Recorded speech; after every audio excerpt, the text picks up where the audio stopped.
मैं एडवोकेट सुमित कुमार झा आप सभी का अपने YouTube channel book of law में एक बार फिर से स्वागत करता हूं। जैसा कि आप सब जानते हैं कि मेरा चैनल लॉ से रिलेटेड है। इस पर हम कानूनी जानकारी देते हैं, लीगल प्रोविजन को डिस्कस करते हैं। अभी हम सब जानते हैं 1 जुलाई 2024 से हमारा नया कानून लागू हुआ है, जिसको कि अभी हम पढ़ रहे हैं। या फिर कोई लीगल न्यूज़ रहता है जो कि लीगल प्रोविज़न से रिलेटेड रहता है और लीगल प्रोविज़न हमको बताना चाहिए, तो वो हम आपको बताते हैं। वैसा ही आज का हमारा टॉपिक है कि अभी दिल्ली में जो हुआ, बेसमेंट में कोचिंग चल रहा था, उसमें बच्चे मारे गए हैं फ्लड आने के कारण।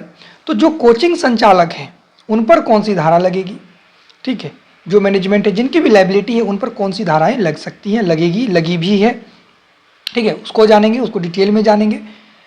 तो आइए वीडियो स्टार्ट करते हैं और जानते हैं कि उनको कितनी सज़ा हो सकती है। सेक्शन 105 उन पर लगेगा, 106 क्लॉज 1 लगेगा, 115 क्लॉज 2 लगेगा, 290 लगेगा। 4 सेक्शन। हम ये नहीं कहते कि 4 ही सेक्शन लगेगा, और भी सेक्शंस लग सकते हैं, इतना अभी लगा है, ठीक है।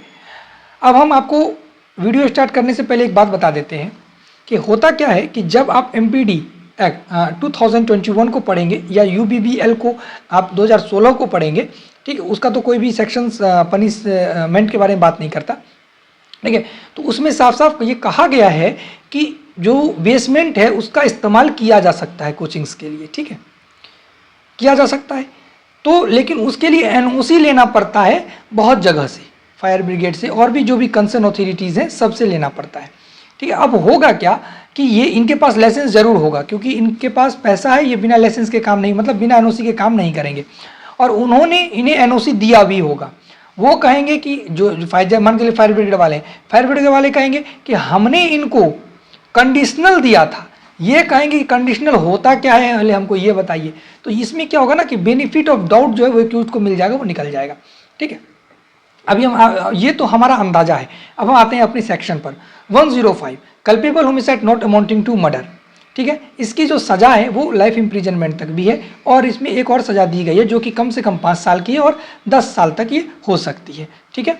अब culpable homicide not amounting to murder का मतलब क्या है, देखिए, इसको परफेक्टली जानने के लिए 101 मर्डर का जो एक्सेप्शन है 5, वो हम आपको लास्ट में बता देंगे, ठीक है, वो आपको जानना होगा। फिलहाल हम आपको एक शॉर्टकट में बताते हैं कि कल्पेबल होमिसाइड नॉट अमाउंटिंग का मर्डर ये होता है कि आपका कोई भी इंटेंशन नहीं है किसी भी व्यक्ति की मृत्यु कारित करने का, लेकिन वो आपके कारण यानी आपके किसी एक्ट से उसकी मृत्यु हो जाती है, ठीक है। तो ये होता है culpable homicide not amounting to murder, ठीक है, जिसकी सज़ा हमने आपको बता दी।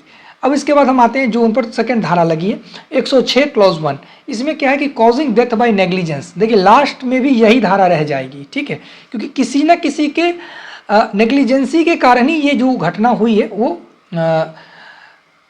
जो बच्चे मरे हैं किसी न किसी के नेग्लिजेंस के कारण मरे हैं, तो उस पर लगेगा 106 क्लॉज 1 और उसको सजा हो सकती है मैक्स 5 साल तक की, ठीक है। और यहाँ पर एक बात और हम आपको बता दें, जब ये सेक्शन हम पढ़ रहे हैं तो क्लियर ही कर देते हैं। तो अगर रजिस्टर्ड जो प्रैक्टिशनर है, मेडिकल प्रैक्टिशनर है, अगर उससे कोई गलती हो जाती है तो उसको मैक्स 2 साल तक की सज़ा हो सकती है, ठीक है, और फाइन हो सकता है। तो उसको अभी साइड कर दीजिए, हम अपने टॉपिक पर आते हैं। तो इसमें जो भी व्यक्ति है उसको 106 क्लॉज 1 के अंदर में 5 साल तक की सज़ा हो सकती है, ठीक है क्या, कॉजिंग डेथ बाय नेग्लिजेंस, किसी के नेग्लिजेंस के कारण किसी की मृत्यु हो जाना, ठीक है। उसके बाद आइए 115 क्लॉज 2 पर वॉलंटरी कॉजिंग हार्ट, जानबूझकर किसी को चोट पहुंचाना, ठीक है, इसकी सजा है 1 साल और फाइन है 10,000 रुपये तक का जुर्माना, ठीक है।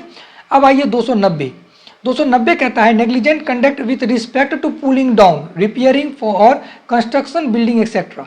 अब क्या है कि इसमें देखिए, पुलिंग डाउन, किसी भी कंस्ट्रक्शन जहाँ पर हो रहा है, रिपेयरिंग हो रहा है बिल्डिंग्स का, किसी भी चीज़ का मरम्मत हो रहा है, तो वहाँ पर कोई भी चीज़ किसी के नेग्लिजेंस के कारण गिर जाता है और उससे नुकसान हो जाता है, किसी मंजिल मृत्यु हो जाती है, गिर जाता है, तो उस व्यक्ति को 6 महीने तक की सज़ा हो सकती है मैक्सिमम, और फाइन 5,000 रुपये तक का हो सकता है, ठीक है, अगर किसी के नेग्लिजेंस के कारण कोई भी चीज़ गिरता है, ठीक है। अब एक बात बताइए कि देखिए, अभी हम आपको कल्पेबल होमिसाइड जो मर्डर वाला हमने आपको बताया, 5 एक्सेप्शन हम आपको बताएंगे, उससे पहले हम आपको बताते हैं कि 105 लगना मुश्किल है, मतलब लग तो गया, चार्जशीट भी हो सकता है, लेकिन इसमें पनिशमेंट मिलना मुश्किल है, क्योंकि ये तो कहेंगे कि हमारा तो इंटेंशन भी नहीं था और हम उस 5 एक्सेप्शन में भी नहीं आते जो अभी हम आपको आगे बताएंगे, ठीक है। और मर्डर तो ये है ही नहीं, तो ये इसमें तो कोई चांस नहीं है, ठीक है। अब आइए 106 क्लॉज 1, ये हो सकता है। उसके बाद 115 क्लॉज, जब व्यक्ति मर गया तो हर्ट की बात ही कहाँ आती है, किसी को चोट तो नहीं लगा, किसी को टच तो हमने नहीं किया,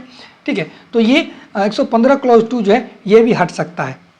290, किसी अगर देखिए अभी किसी का जो मृत्यु हुआ है अगर किसी भी चीज़ के गिरने से हुआ होगा, मान के चलिए कोई भी चीज़ गिरा और टूट गया, उससे पानी आ गया, तब तो ये मेंटेनेबल होगा, अदरवाइज ये मेंटेनेबल नहीं होगा मेरे हिसाब से, ठीक है। तो ये भी हट जाएगा। तो हमने आपको पनिशमेंट भी बता दिया और धाराएं भी बता दी। अब आइए एक्सेप्शन पर। देखिए 101 मर्डर का जो 5 एक्सेप्शंस है जिसमें हम कहते हैं culpable homicide not amounting to murder. सबसे पहला है कि आपके ग्रेव सडन प्रोवोकेशन में आपने सेल्फ कंट्रोल खो दिया और किसी भी व्यक्ति को मार दिया, ठीक है, उसकी जान चली गई, आपका इंटेंशन नहीं था, पहला। दूसरा, एक पार्टी गुड फेथ में था, दूसरा जो भी आप असल्ट कर रहे थे और वो व्यक्ति प्राइवेट डिफेंस में आपको मार दे, ठीक है, ये दूसरा हो गया।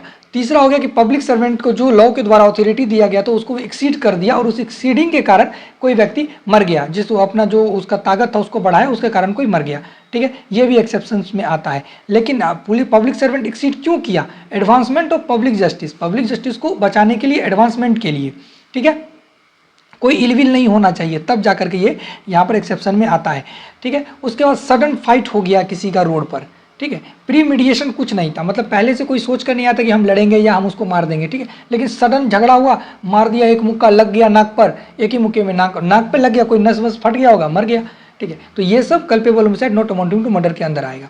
उसके बाद कोई 18 साल से ऊपर का व्यक्ति है, वो रिस्क लेता है खुद का, ठीक है, कोई ऐसा काम करता है जिससे उसकी मृत्यु हो सकती है, ठीक है, तो वो रिस्क लेता है, अगर वो रिस्क लेता है और वो मर जाता है तो भी कोई दिक्कत नहीं है, तो भी वो culpable homicide not amounting to murder के अंदर ही आएगा। तो हमने आपको 5 एक्सेप्शंस भी बता दिया, ठीक है।